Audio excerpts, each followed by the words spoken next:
السلام علیکم ناظرین، اس ایپیسوڈ کے شروعات میں ہم دیکھتے ہیں التوگا بڑی تعداد میں سپاہیوں کے ساتھ غار کے باہر پہنچتا ہے اور کہتا ہے عثمان موت کے پنجے کی طرف آ رہا ہے، ہم اس وقت تک انتظار کریں گے جب تک کہ وہ جال میں نہ پھنس جائے۔ نوکرو، جس راستے پر وہ سونے کے لیے نکلے ہیں وہ راستہ ان کے لیے قبر بنے گا۔ عثمان، تمہارا یہ بے بس دماغ اس بار یہ تمہیں اپنے انجام تک پہنچا دے گا۔ ادھر عثمان صاحب چند ساتھیوں کے ساتھ غار کی جانب جا رہے ہوتے ہیں۔ ادھر بالا خاتون خواتین سے کہتی ہے اگر صوفیہ سچ کہہ رہی ہوئی تو کیا ہوگا؟ اگر کل واقعی وہ حلیمہ کو قتل کر دیں تو؟ نہیں، مجھے کچھ کرنا ہوگا۔ گونچا کہتی ہے ماں ایسا مت کریں، ہم اس ناگن صوفیہ کی کسی بات پر بھروسہ نہیں کر سکتے۔ بالا خاتون کہتی ہے 3 دن زیادہ وقت نہیں ہے، اگر وہ 3 دن میں واپس نہ گئے تو حلیمہ کو مار دیں گے وہ، اگر دیر ہوگی تو کیا ہوگا؟ گونچا۔ ہلوفیرا کہتی ہے ماں صوفیہ آزاد ہونے کے لیے ایسا کر رہی ہے، اس غدار سے کچھ بھی توقع کی جا سکتی ہے، وہ آپ کی تکلیف کے ساتھ کھیل رہی ہے۔ فاطمہ بھی کہتی ہے ماں ہم اس پہ بھروسہ نہیں کر سکتے۔ حلیمہ کہتی ہے لیکن اگر صوفیہ سچ کہہ رہی ہوئی تو کیا ہوگا؟ انہوں نے اگر واقعی اسے مار ڈالا تو؟ بالا خاتون پریشان ہوتے ہوئے کہتی ہے میں ایک بار پھر اپنی بیٹی کو کھو دوں گی، میں نے ایک بار یہ درد سہا ہے، اب دوبارہ میں اس سے ملنے سے پہلے اسے کھونا برداشت نہیں کر سکتی۔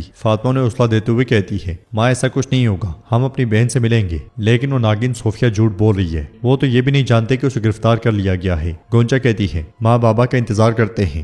دوسری طرف عثمان صاحب اپنے ساتھیوں کے ساتھ غار کے پاس پہنچتے ہیں اور سب گھوڑوں سے اتر جاتے ہیں۔ کیوماس کہتا ہے وہ غار جہاں انہوں نے خزانہ چھپا رکھا تھا وہ تھوڑا آگے ہے۔ شامل کہتا ہے انہوں نے سونے کی حفاظت کے لیے ہر احتیاط برتی ہوگی۔ تو عثمان صاحب کہتے ہیں بالکل، جہاں ہم پہنچیں گے وہاں بہت سارے سپاہی ہوں گے، ہم ان سب کو ماریں گے۔ جان لو کہ اگر ان میں سے کوئی زندہ رہا اور بچ گیا تو ہمیں اس کی باری قیمت چکانی پڑے گی۔ اب چلو غار میں۔ وہ سب تلواریں بے نیام کرتے ہوئے آگے بڑھ جاتے ہیں۔ ادھر ایک سپاہی بھاگتا التوگا کے پاس جاتا ہے اور اس سے کہتا ہے عثمان اپنے راستے پر آئے التوگا۔ تو التوگا کہتا ہے آنے دو، نوکروں خون ریزی کے لیے تیار رہو، ہمارا شکار ہماری طرف بڑھتا آ رہا ہے، سب جگہ سنبھال لو۔ یہ کہتے ساتھ ہی التوگا غار میں چلا جاتا ہے جبکہ سپاہی چھپ جاتے ہیں۔ ادھر بالا خاتون ایک تھیلی لے کر صوفیہ کے پاس جاتی ہیں تو آنکھیں بند کیے ہوئے صوفیہ کہتی ہے کیا تم نے فیصلہ کر لیا بالا؟ تم نے ایک بار اپنی بیٹی کو کھو دیا اور دوبارہ اسے نہیں کھونا چاہتی۔ بالا خاتون اسے دبوچتے ہوئے کہتی ہے تم مجھے میری بیٹی کے پاس لے کر جاؤ گی صوفیہ۔ یہ کہتے ساتھ ہی بالا خاتون اسے کھولنے لگ جاتی ہیں اور صوفیہ کہتی ہے یہ اتنا آسان نہیں ہے بالا، بیٹی کو لے کر مجھے زندہ کیوں چھوڑو گی؟ مجھے پہلے یقین کرنا پڑے گا کہ تم مجھے نہیں مارو گی۔ بالا خاتون اسے کہتی ہے ہم یہاں سے چپکے سے نکل جائیں گے، صرف میں اور تم۔ یہ کہتے ساتھ ہی اسے کپڑے نکال کر دکھاتی ہیں تو صوفیہ کہتی ہے اگر میرے پاس تلوار نہیں ہے تو تمہارے پاس بھی تلوار نہیں ہوگی۔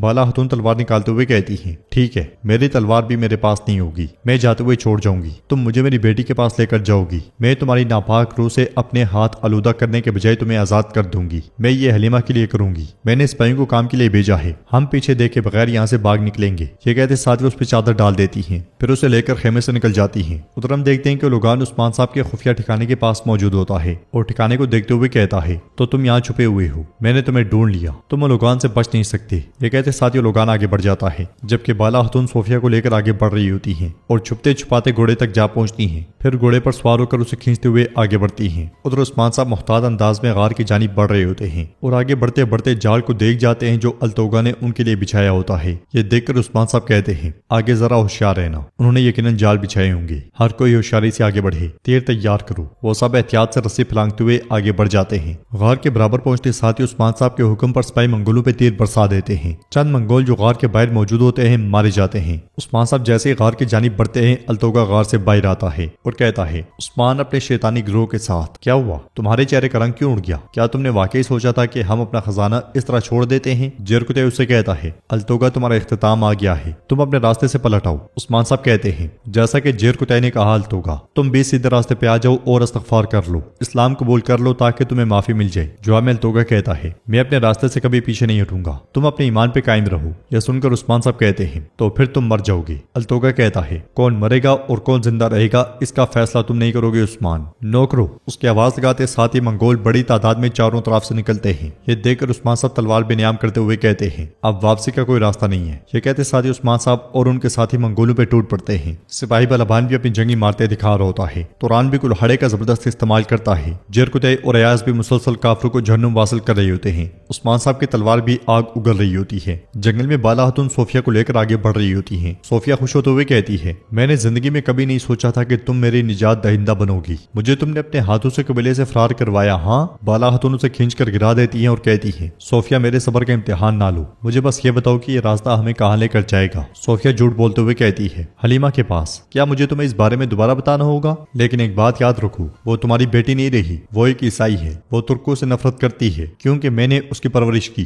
بالا خاتون اس سے کہتی ہے صوفیہ میں اپنی بیٹی کو تمہارے زہر سے پاک کر لوں گی، میں آج تمہیں اپنی بیٹی کے لیے چھوڑ رہی ہوں، لیکن میں قسم کھاتی ہوں کہ میں اپنے انتقام سے پیچھے نہیں ہٹوں گی۔ یہ کہتے ساتھ اسے کھینچتے ہوئے آگے بڑھتی ہیں۔ کائی قبیلے میں حسن بے کے روانہ ہونے ہی لگتی ہے کہ البائی اور بیگم اس کے پاس آتے ہیں۔ البائی کہتا ہے ایک اہم خبر ہے۔ بیگم کہتی ہے صوفیہ بازنطینیوں کی ایک اہم شخصیت، وہ اور اولوگان ہمارے اتحادی ہیں، عثمان نے اسے اغوا کر لیا ہے۔ البائی کہتا ہے ہمارا سب سے بڑا اتحادی اس کے ہاتھ میں ہے، اگر آپ حکم دیں تو۔ احسن بے کے بات کاٹتے ہوئے کہتی ہے حد میں رہو اپنی، تم مجھے مشورہ دینے والے ہوتے کون ہو؟ میں نے سنا ہے کہ کائی قبیلے کے لوگ عقل مند ہوتے ہیں، مگر تم کس پر گئے ہو البائی؟ جب میں یہاں پہ آئی تھی تو میں نے تمہیں کیا کہا تھا؟ البائی کہتا ہے اگر ہم اسے بچا لیں تو وہ بیکے کہتی ہے وہ میری اتحادی نہیں بن سکتی بلکہ نوکرانی بن سکتی ہے، جاؤ دفع ہو جاؤ، تم دونوں میرا کافی وقت برباد کر دیتی ہو۔ یہ کہتے سادی بیکے وہاں سے روانہ ہو جاتی ہے۔ غار کے باہر عثمان صاحب منگولوں کو جہنم واصل کرتے ہی چلے جاتے ہیں۔ یوسف اور سپاہیوں کے ہاتھوں بھی منگول بری طرح سے کٹ رہے ہوتے ہیں۔ التوگا نے جیرکتے پر تیر تانا ہوتا ہے۔ یہ محسوس کرتے ساتھ ہی عثمان صاحب خنجر پھینکتے ہیں جو اس کے بازو میں جا لگتا ہے، جس کی وجہ سے التوگا کا تیر خطا جاتا ہے۔ عثمان صاحب جیرکتے سے کہتے ہیں جیرکتے اس سے حساب برابر کرو۔ یہ سنتے ساتھ ہی جیرکتے التوگا کے سامنے جاتا ہے اور اس سے کہتا ہے میں نے تمہیں راہ راست پر لانے کے لیے جو کوشش کی اس کے لیے معذرت ہوا ہوں التوگا۔ جواباً التوگا کہتا ہے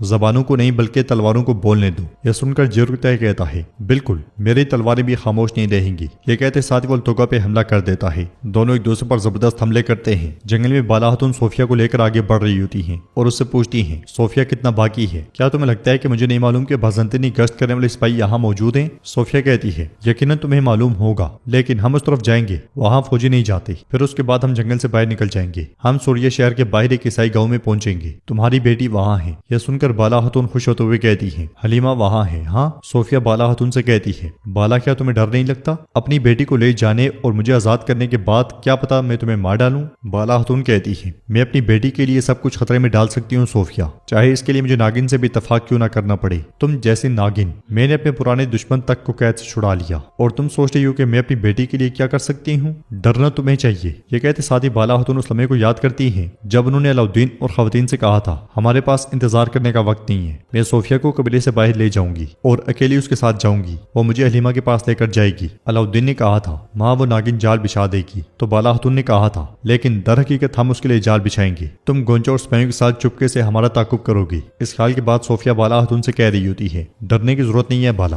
ہم نے ایک معاہدہ کیا ہے اور ہم اس پہ قائم رہیں گے، اگر ہم سپاہیوں سے پہلے نہ گئے تو تمہاری بیٹی مر جائے گی، اب چلو۔ یہ کہتے سنتے ساتھ ہی وہ دونوں پھر سے آگے بڑھنے لگتی ہیں۔ تو ناظرین اس کے ساتھ ہی ایپیسوڈ بھی اختتام پذیر ہوتی ہے۔ ویڈیو پسند آئے تو لائک کر دیں، شیئر کر دیں، سبسکرائب نہیں کیا ہوا تو سبسکرائب کرنے کے ساتھ ساتھ نوٹیفیکیشن والی گھنٹی کو دبانا مت بھولیں۔ ملتے ہیں انشاءاللہ نیکسٹ ویڈیو میں، تب تک کے لیے رکھیں اپنے اور اپنوں کا بہت زیادہ خیال۔ اللہ نگہبان۔